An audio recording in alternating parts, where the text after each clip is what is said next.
Hi friends, అందరూ ఎలా ఉన్నారు? చూడండి, ఈ రోజైతే శ్రీరామ్ కందులు అయితే కొయ్యడానికి వచ్చాము. చూడండి, ఇవి పిక్కలైతే ఈ విధంగా ఉంటాయి తెల్లగాన. ఆ తెల్ల పిక్కలు కూర వండుకొని తింటే చాలా టేస్ట్ అయితే ఉంటుంది, వేరే లెవెల్లో ఉంటాయి అన్నమాట.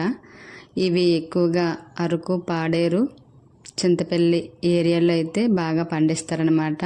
ఈ ఏజెన్సీ ప్రాంతంలోనే పండుతాయి ఈ పిక్కలు, ఈ తెల్ల పిక్కలు అనేవి.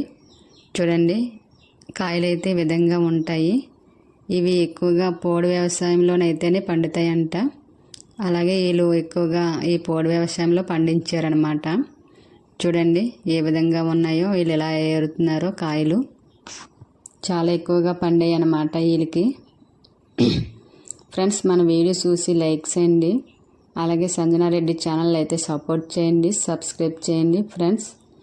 Bye friends.